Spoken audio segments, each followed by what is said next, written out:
TV7 Israel News is made possible thanks to your generous donations. Shalom, Erev Tov, good evening. This is TV7 Israel News broadcast to you from Jerusalem. I'm Erin Viner, filling in for Jonathan Hessen. In our top stories, Israeli Prime Minister Benjamin Netanyahu hails the return of school children to their classrooms as a great achievement. The United States bans the entry of Palestinian leaders ahead of the annual opening of the UN General Assembly.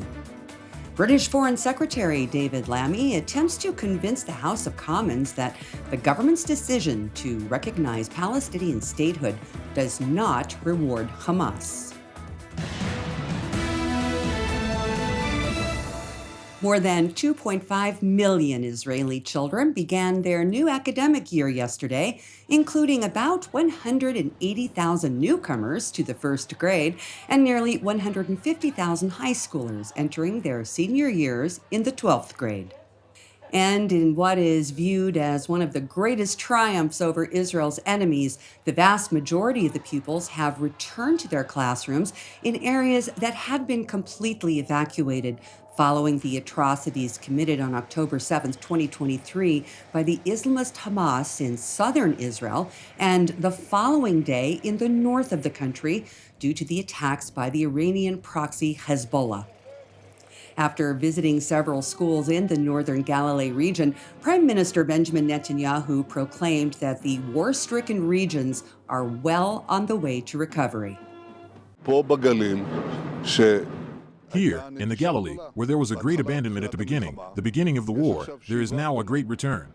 95% of the children of the Galilee have returned to school, including in the communities along the border. This is a tremendous achievement, simply tremendous. This was also done thanks to the stand of the residents of the Galilee and the heads of the authorities. They stood, absorbed, helped, and now everything is actually recovering. Prime Minister Netanyahu continued by asserting that Jerusalem is keen to further develop the Galilee, which is viewed as one of Israel's most beautiful regions. We have talked here about a lot of things that need to be done for the Galilee. Add rapid transit routes, add construction, reduce bureaucracy, add infrastructure, employment. I want young couples to come here. Call it Tuscany. It's not really Tuscany, it's the pre-Tuscany. It's the land of the Bible. It's the land of our heritage. There are wonderful things here. We will push the Galilee forward, God willing. U.S. Ambassador to Israel Mike Huckabee joined those touring the educational system on the first day of class, where he took the opportunity to highlight President Donald Trump's expectations of Israel regarding the ongoing war with Hamas in the Gaza Strip. Israel has to get the hostages back, and Israel has to defeat Hamas. Those are the two goals that President Trump has made very clear, and how that happens is something that Israel has to decide.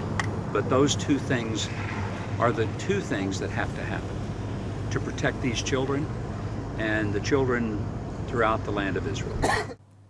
Jerusalem officials in the government cabinet, as well as the inner security cabinet, convened several times over the past 48 hours, during the course of which they discussed IDF operational plans for conquering Gaza City, in addition to strategies asserting Israeli sovereignty over parts of the so-called West Bank.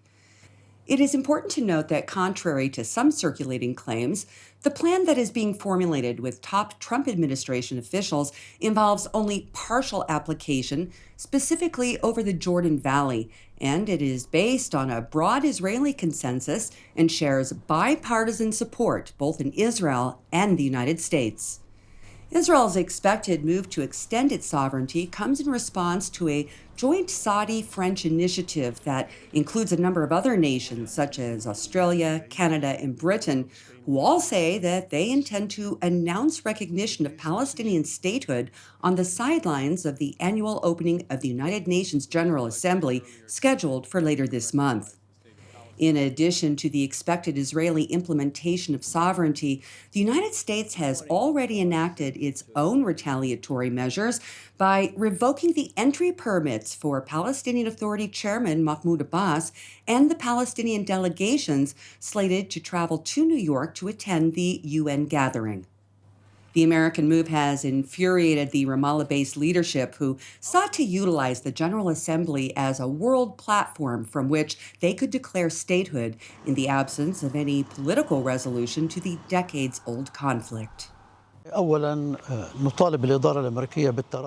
First, we call on the U.S. administration to reverse this decision, which contradicts international law, specifically the headquarters agreement between the United Nations and the United States, which prohibits preventing any delegation from access.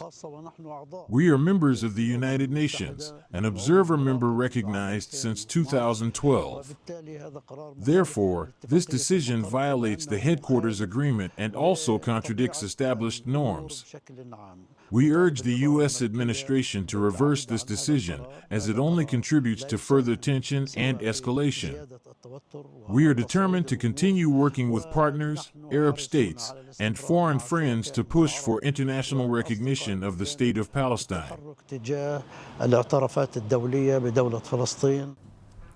Moreover, the Palestinian Authority is still intending to pressure additional countries to recognize its statehood, irrespective of the United States' stance and the reality on the ground. The State of Palestine continues its efforts to obtain recognition from countries around the world, and this is happening now. We are on the verge of more recognitions, and the U.S. administration must reconsider its position. We also call on the Israeli government to stop its war in Gaza and its escalation in the West Bank, because all of this will not lead to any solution, neither in the West Bank nor in the Gaza Strip. Meanwhile, during an European Union foreign ministerial conference over the weekend, officials made extensive efforts to pressure all 27 member states to slap sanctions on Israel over its ongoing war against Hamas in the Gaza Strip. Nevertheless, to the EU's seeming dismay, the majority of countries stated that they are not willing to harm their relations with Israel. I'm not very optimistic because even the option that we propose, which is quite a lenient one when it comes to their participation in the Horizon program, even there we don't have qualified majority together. We will of course discuss. There are a lot of proposals made so that those countries who haven't been supportive, that they could come on board, but this is I'm not very optimistic, and today we are definitely not going to adopt decisions.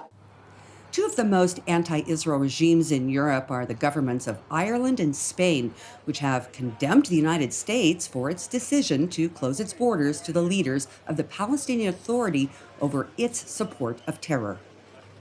And it is unacceptable that the Palestinian delegation or Mahmoud Abbas couldn't attend. United Nations, its protection, its immunity, it's worldwide. And European Union must be at the forefront of those that defend it. That should be also a clear message from today's meeting.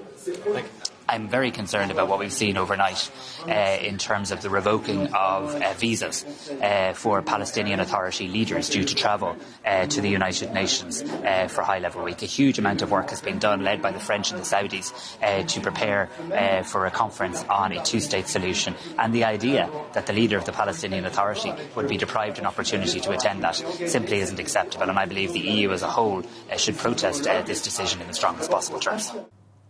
In the meantime, during a session at the House of Commons, Britain's Foreign Secretary David Lammy sought to convince Parliament that the decision by United Kingdom Prime Minister Keir Starmer to recognize a Palestinian state does not serve as a reward to Hamas for the brutal massacre it perpetrated against the people of southern Israel.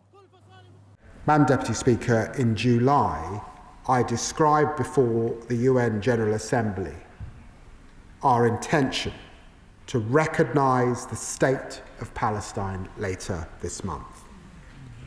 Unless the Israeli government takes substantive steps to end the appalling situation in Gaza and commits to a long-term sustainable peace. Madam Deputy Speaker, this commitment responds to the current crisis, but stems from our historic responsibility to the region's security, reaching back over a century to the Balfour Declaration. As I said last month in New York, I am deeply proud that it was a British Foreign Secretary who helped establish a homeland for the Jewish people. But the same declaration promised that nothing shall be done which may prejudice the civil and religious rights of the Palestinian people. And Madam Deputy Speaker, those rights are more under threat than at any point in the past century. To those who say recognition rewards Hamas or threatens Israeli security, it does neither. Recognition is rooted in the principle of a two-state solution which Hamas rejects. We have been clear that any Palestinian state should be demilitarized. Indeed, President Abbas has confirmed this in writing. We see no contradiction between the two-state solution and our deep commitment to Israeli security, because security comes from stable borders, not indefinite occupation. Thank you for watching TV7 Israel News. Please keep praying for the hostages and for the peace of Jerusalem. I'm Erin Viner. See you again during our next update. Shalom from Jerusalem.